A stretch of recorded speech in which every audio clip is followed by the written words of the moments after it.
Hey dudes, Jason here. Alright, so this is going to be the first of a two-part tutorial session. Alright, I'm just going to walk you through how to set up your character for lip sync in this one. We'll take a look at the lip syncing then in the next one. Alright, so you'll see then I am using the file that I gave you guys. I've just sort of changed the colors inside of Illustrator.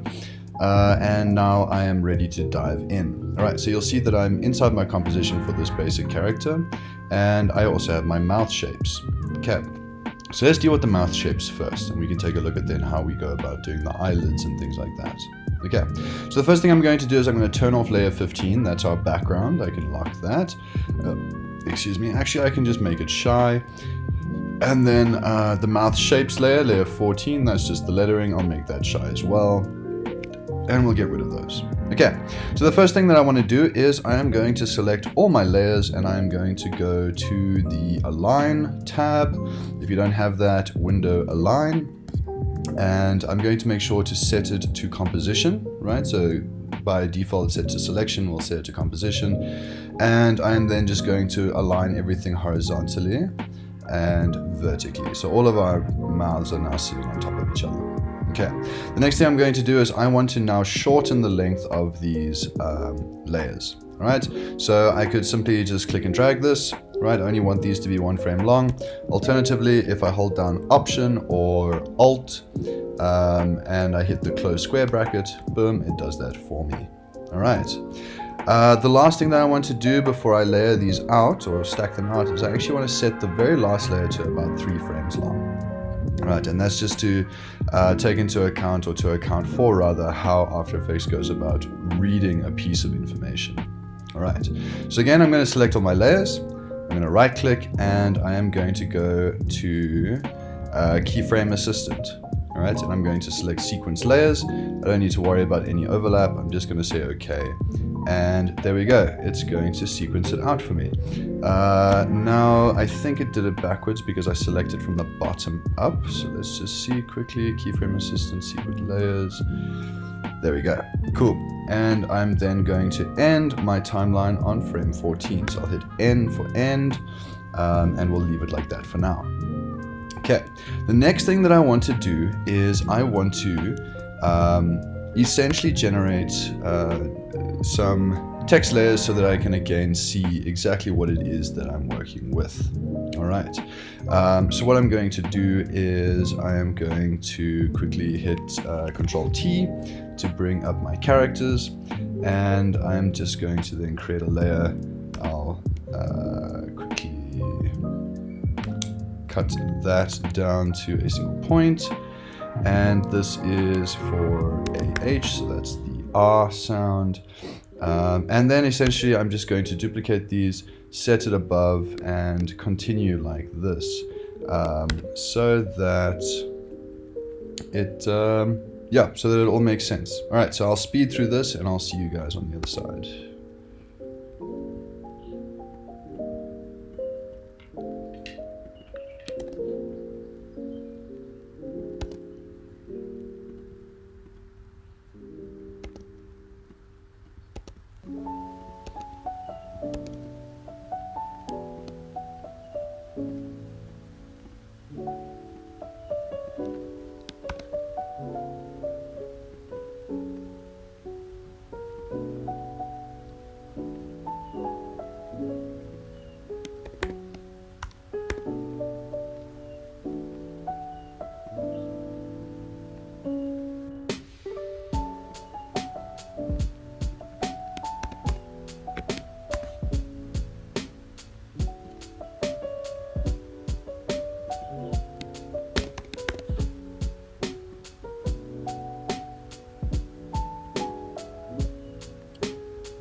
Okay, so now you'll see that if I hit play, it sort of rushes through everything for me, which is fantastic.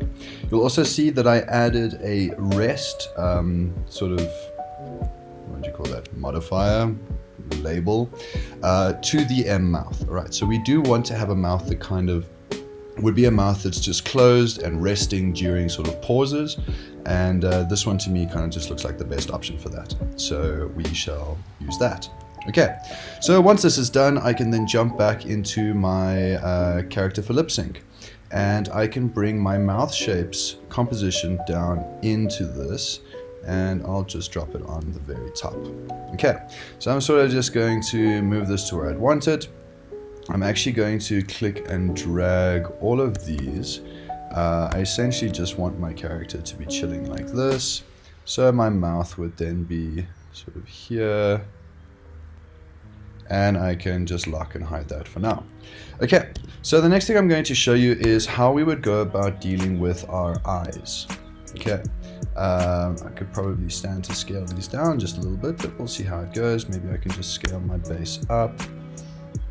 There we go. Just something like that for now. Okay, so when it comes to our eyes, there's a couple of things that we can do. And what I'm going to do quickly is I am then just going to quickly go through these. So I've got my eye left, I've got my pupil left, and then I've got my eyelids top and bottom. So I'll just quickly label those. That's my basic eyebrow, so I'll hide that for now. And then I've got my right eyes. These, I think I'm colorblind. These colors are really difficult for me to see actually. So let's just set that to yellow. And we'll hide this one as well. Okay, so there's a couple of things that I could do depending on the effect that I want to get. All right, so if I didn't want to do sort of eyelids, all right, I would like you guys to do eyelids because they give you a lot more control over your emotions. But if you did not want to do your eyelids, what we could do then is we could just use a couple of mats and masks that would allow us to essentially just work with our scale, all right, and that would then allow us to essentially just have these close and open as they are. So the first thing that I'm going to do is I'm going to duplicate my eye right, and this is going to be my eye right mat. Okay, and I'll just set that to dark green because that's kind of what I do. I'll duplicate this mat again and I'll put it over my pupil. Okay, so eye right mat 2, that's fine. And we'll do the same with our left eye. So duplicate, let's relabel that to matte. We'll just quickly set that to dark green, and then I'll drop that on top of my pupil again.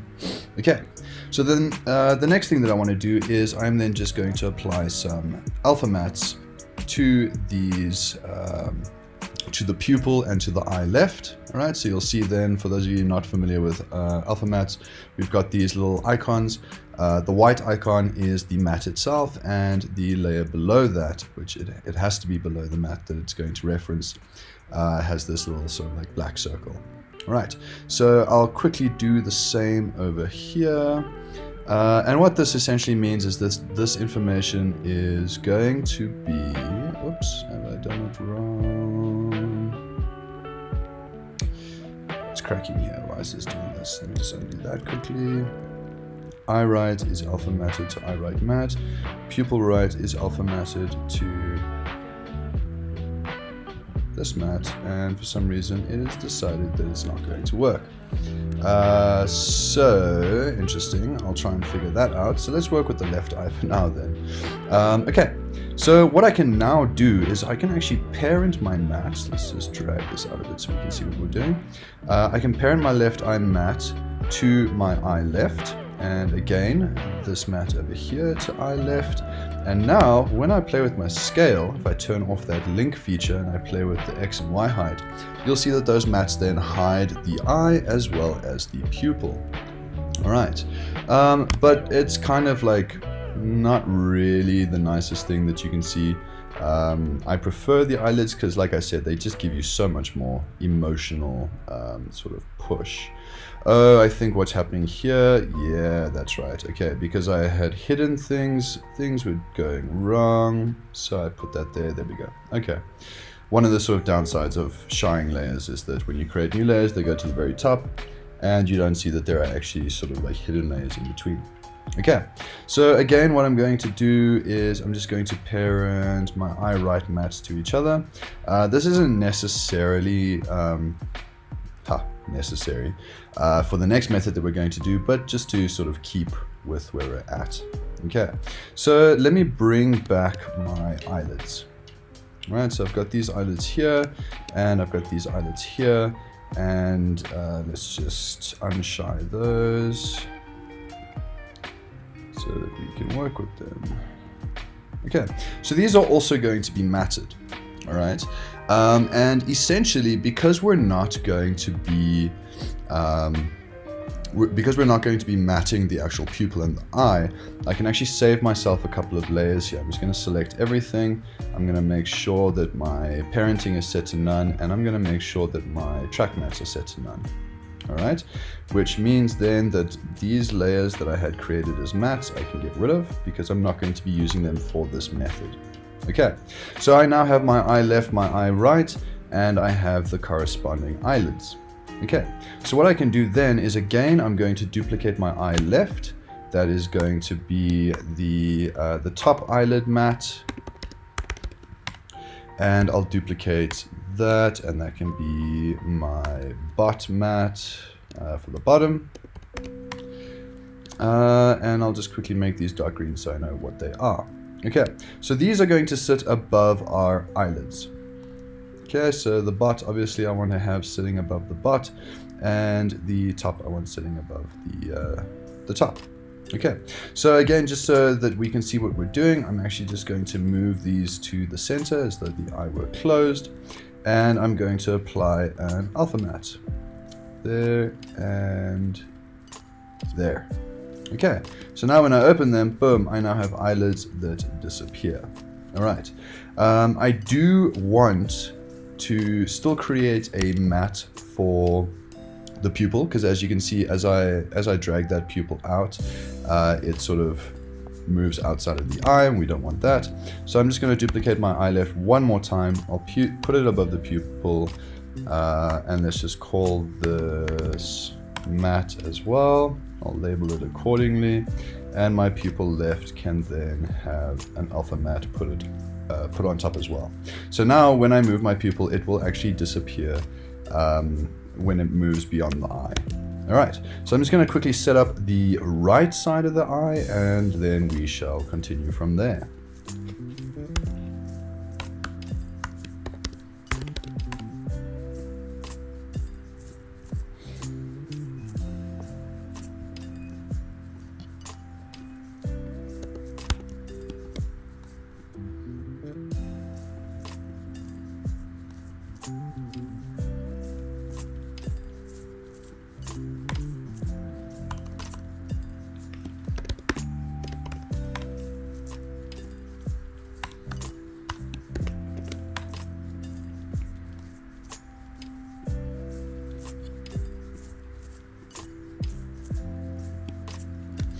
Okay, so now we have got that, which is fantastic.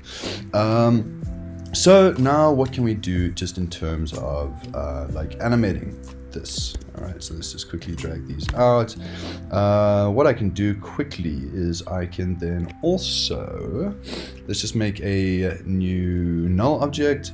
I'm going to parent everything that I currently have on screen to that null object, and I just want to scale that up a little bit. All right, that is hideous, but there we go. All right, and then what I can do is just shift these closer. Haha, I can shift these closer to the center. Okay, so what to do next? Well, the first thing that I would recommend doing is creating a null object, and I'm going to put this in the center right between the eyes. I can actually just do something like that. I can scale it down to fit there. And I'm just going to then center my anchor point. So this is going to be my pupil null. All right, I'll just quickly set that as like cyan. And I'm going to parent pupil right and pupil left to that null. So what this null now does is it allows me to move my pupils without having to animate both layers and trying to keep them exactly correct.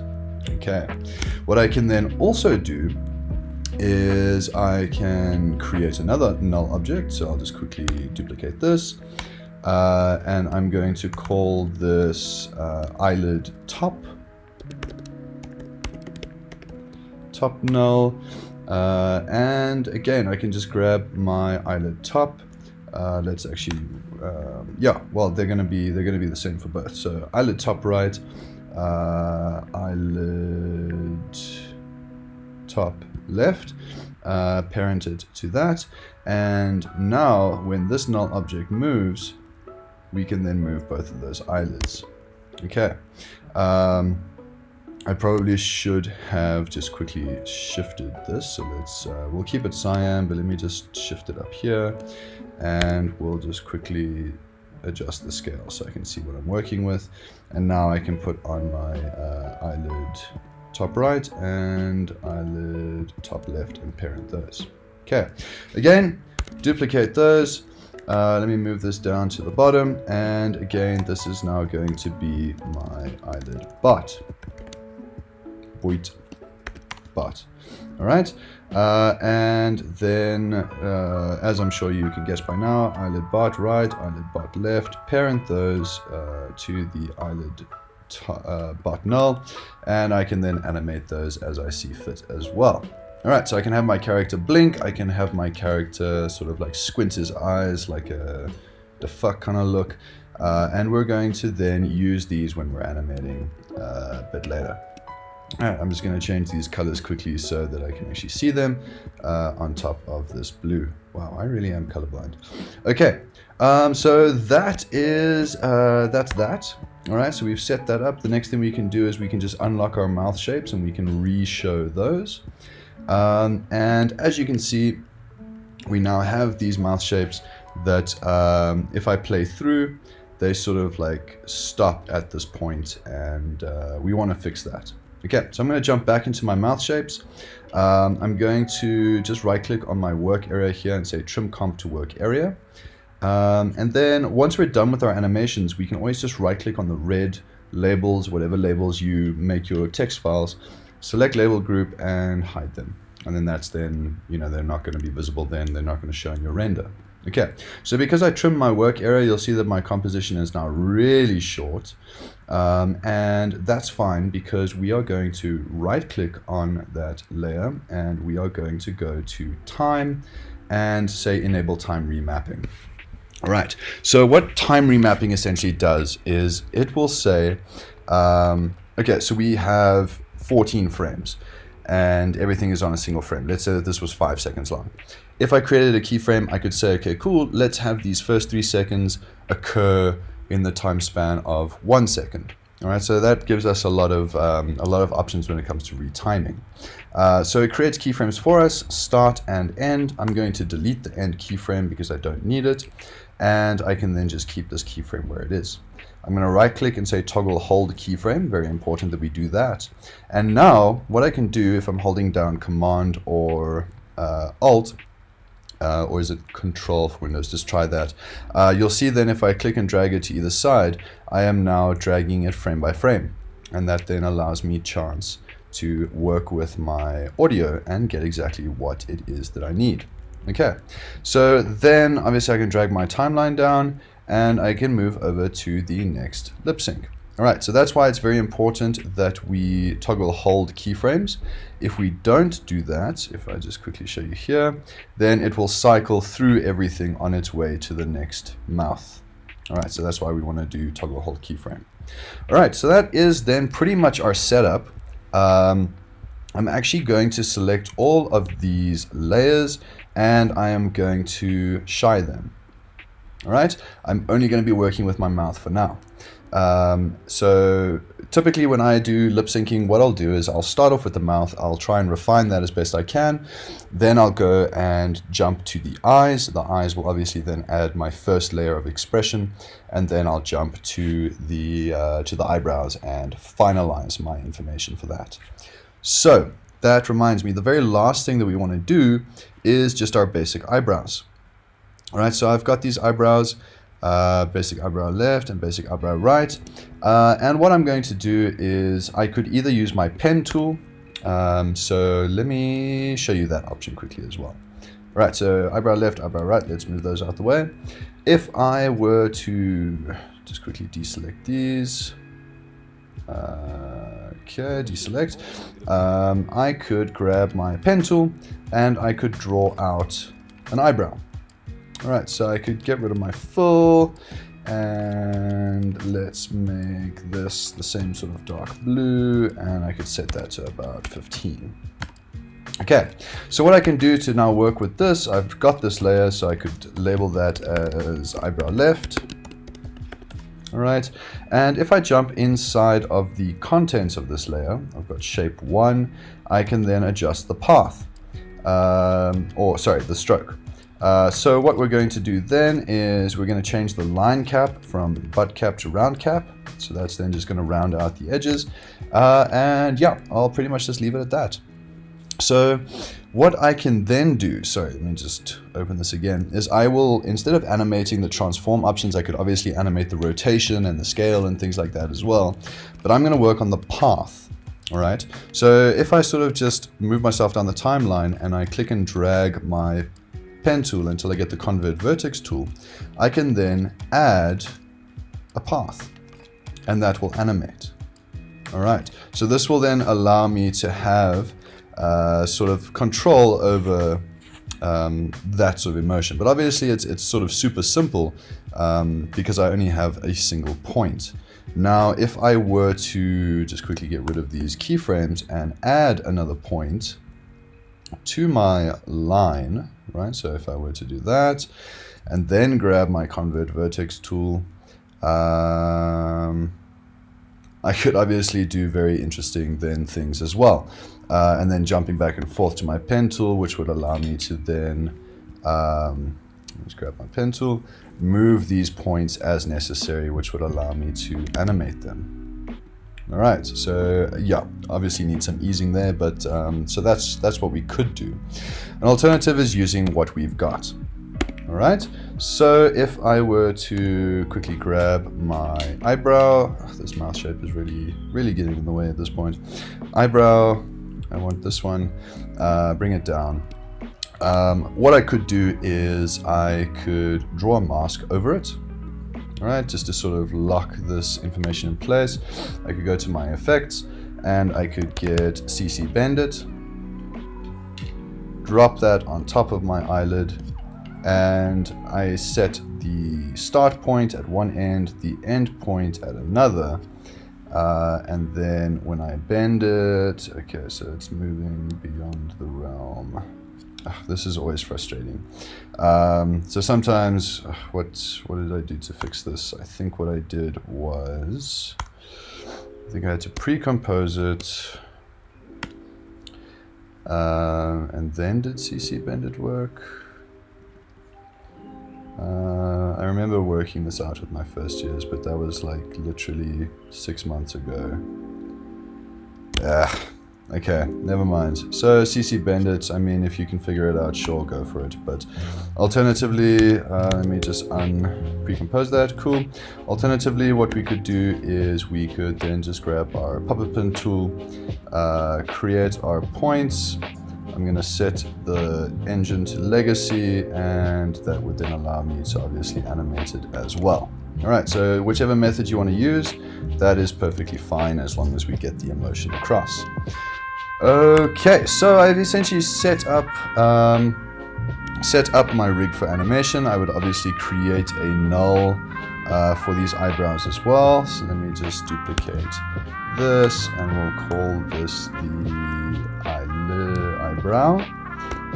And that's going to then allow me, if I need my eyebrow to move up and down, then obviously I can do that as necessary. So if you guys are familiar with Family Guy and you know who Quagmire is, then it would obviously help if I parented Eyebrows to the right layer. Sorry. Eyebrow, parent that to eyebrow top now. Okay, so giggity giggity and all that. Okay, and then I would, yeah. Wow, that is looking like quite a special child. Okay, so something like that. So we've done now the rigging essentially for this face. Maybe the last thing that I would do as well is then just create one more null object. And I would then just quickly move this like here into the forehead. And this is what I would use as the face null. Right, so essentially then everything that is not currently parented to anything else, I would parent to this face null. Not that one. And that face null would then allow me to shift things around. Don't need the base, cool. Shift things around the face. So if I then wanted to move my face from side to side, I could then do that. Okay, cool. So rigging is done, and I will see you guys in the next one where we will then focus on the actual animation. Ciao.